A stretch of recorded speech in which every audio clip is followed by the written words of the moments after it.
The federal government has announced a 3-year exemption for home heating oil from the carbon tax. This comes after Atlantic premiers and Atlantic Liberal MPs have been calling for relief on the federal carbon price. One of those premiers says it shows the Prime Minister listened. It deserves recognition that the Prime Minister listened.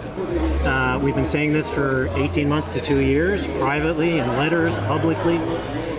So I do think that it shows that he listened. I don't think the federal environment minister did. I think that the Prime Minister listened. He understands that the acute issue with the carbon tax is likely home heat going into the winter. Now, the federal environment minister, Stephen Guilbeault, was asked about those comments, but said he didn't know what Premier Furey was referring to.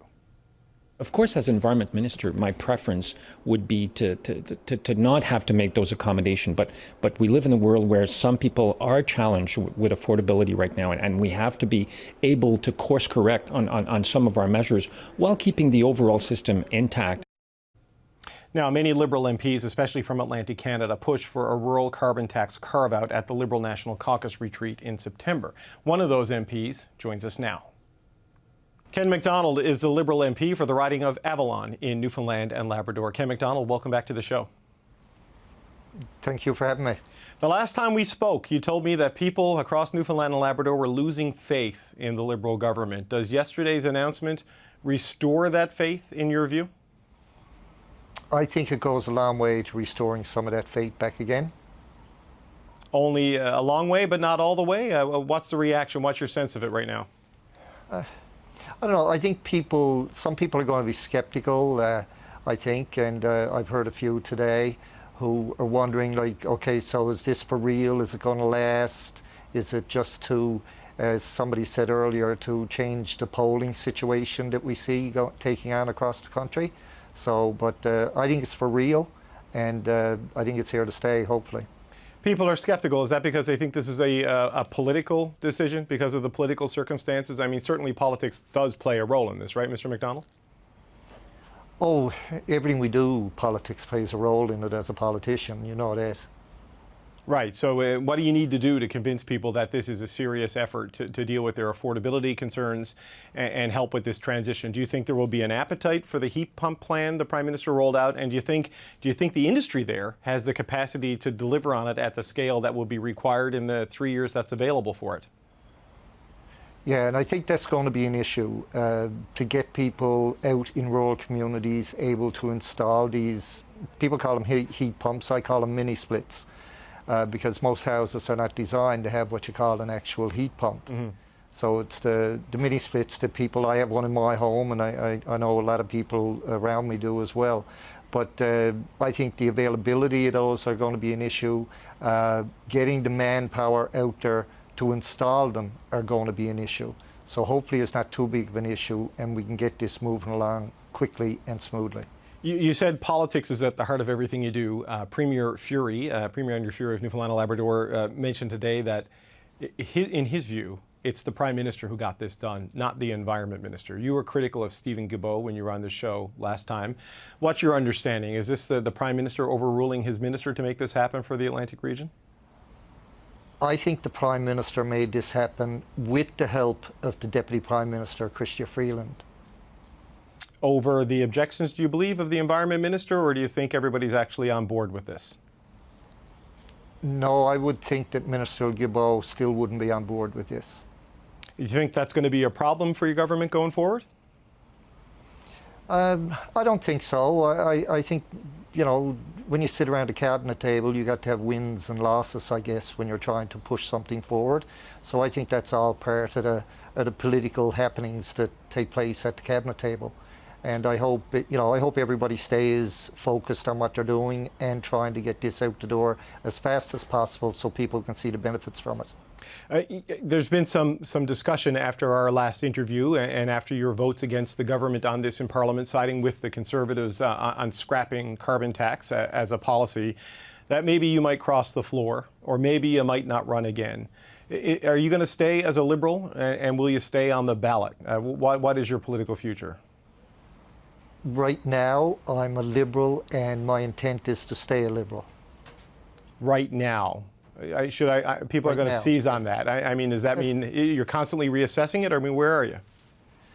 No, I'm quite happy where I'm to, and this week reconfirmed that because of the fact I was listened to, and other caucus members were listened to get this where it is today.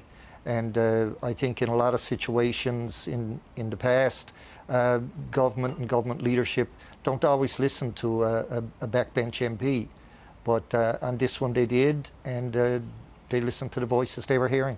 Do you think you're going to run again, Mr. McDonald, in the next election? There's also some buzz you might be looking at a jump to provincial politics. I don't know what your plans are, but people are talking about them a lot since we last spoke. Yeah, I've heard a lot about people whispering in my ear, even in Ottawa, like, we hear you're going to go provincial, we hear you're looking at sitting across the floor. And listen, to be honest with you, I haven't decided what I'm doing. I do like what's happening in the province. I may consider doing that. I haven't said yes or no to it. I've been asked across the floor. I've been a Liberal MP for 8 years, and there's nothing wrong with doing another 4 or 5 years either. So I do enjoy what I'm doing. But I hope to be involved in politics at one level or another down the road. You've been asked across the floor. What can you tell me about that? Who asked you to come to leave the Liberals and come join them? Would it have been the Conservatives? Was this Cliff Small? Was it someone in the leadership? What's the story there? Yeah, Clifford Small has reached out to me, and I've heard from a couple of others as well who probably would rather remain nameless. Okay, Clifford Small is the Conservative Member of Parliament from Newfoundland. He's the lone Conservative elected from Newfoundland and Labrador. You told Cliff Small no? What did you tell him when he asked? I told him I'm a long ways from that right now. Okay. I wonder, you say people are positive, largely, on this announcement where you are back home, though with some skepticism. You've probably seen the reaction, I'm sure, from across the country.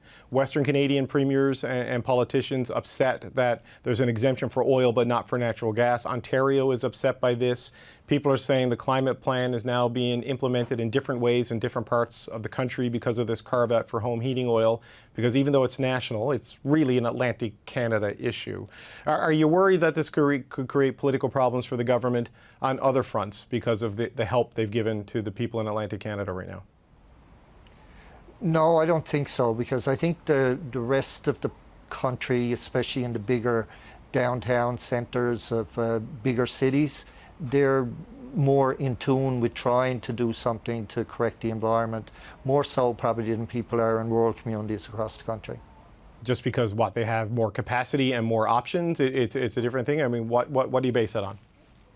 Yeah, they have more capacity, more options, whereas in rural, you know, if somebody has a all-fired furnace in their house, they haven't got a lot of other options. Mm-hmm. Houses were probably not designed for anything else. So it makes it a little bit harder on people who live in rural, and more particularly for me in my riding. I've got a rural riding, and people, their homes are not designed for a heat pump as such. So this announcement goes a long way to help them get to where government wants people to get off of oil. Okay. Ken McDonald, Liberal MP for the riding of Avalon. Thanks for joining us from St. John's today. Thanks, David.